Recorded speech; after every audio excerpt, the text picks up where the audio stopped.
Hey everyone, in this video, I'm going to go over the impaired protein recycling theory of aging.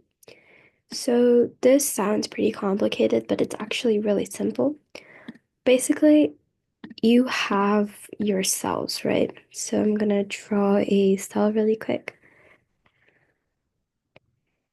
Your cell um, has a lot of organelles and different proteins that are generated within the neuron, right? So things like neurotransmitters or other important proteins that are required for the cell to function. The thing is, as time progresses, these proteins and organelles tend to become defective, right? They basically become damaged and therefore they need to be eliminated. Well, your cell has certain mechanisms that come to kind of eliminate these trash, or they take away these kind of chewed up proteins. There are ways to do it, but it's not always effective, right? So, because of that, there are still one or two proteins that get left behind every time this happens, right? So, the thing with this is that the protein recycling mechanism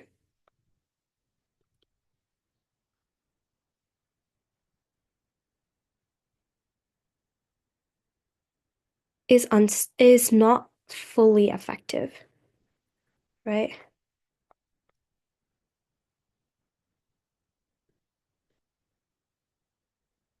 It's partially effective, which leaves behind some defective proteins.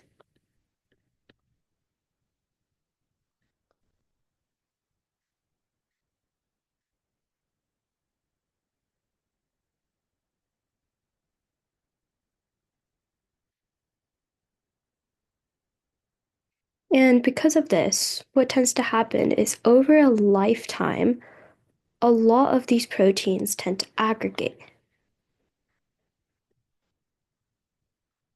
And the aggregate releases toxic chemicals. So it releases toxic chemicals. These toxic chemicals obviously cause damage to the cell. Now, in other parts of the body, this would be fine, right? Because obviously, these toxic chemicals, when they aggregate, they can lead to cell death.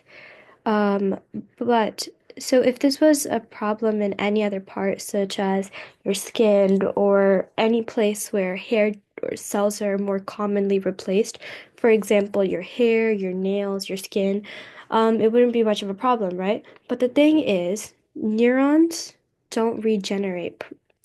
Neurons don't regenerate frequently.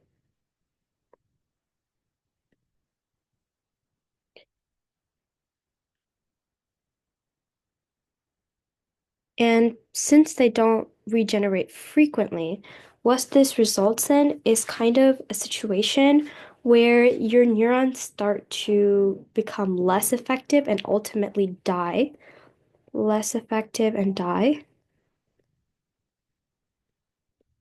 which leads to death. And ultimately, the consecutive elimination of these cells tends to lead to this theory of aging, where the reduced amount of cells present, as well as the partially functional cells, account for these kind of impaired cognitive abilities that we associate with aging. But the thing is, there's also a twofold part to this.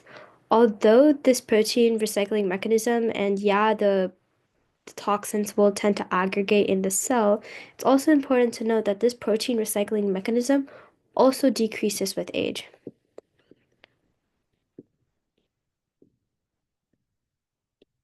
And we don't know why. So basically, the main takeaway that you need from here is that in your body or in your cells, in your neurons, there is a mechanism where proteins, they will die, they'll become defective. There is a mechanism that neutralizes these proteins, but the problem is it's not fully effective.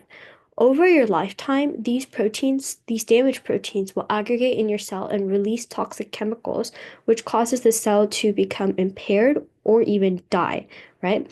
So, this death and impairment is associated with the cognitive impairment we see in aging. Another thing to understand is that this protein neutralization strategy that the cells have declines with age. And because of this, it causes more aggregation as you grow older. Now, this would be fine if your neuron or your brain could replace these cells from time to time, but it can't. Neurons don't regenerate frequently, and because of the reduced amount of cells, it leads to these impairments that we see. So, this is the last theory of aging. I hope this was helpful. I hope you were able to understand kind of the three theories that we associate with aging. And yeah, the next video will just be explaining what is associated with aging and like the treatments that tend to help with aging. Um, and one last thing I wanted to mention was that aging and this whole process of protein recycling other parts of the body. So, for example, cardiovascular issues, so heart clogs, or even like fat buildup throughout the body, can have an impact on aging seen in the brain. So, everything is interconnected. If other parts of your body are being affected, your brain is also likely to be affected by that. So, just keep that in mind. I hope this video was helpful. Thank you so much for watching. Bye, everyone.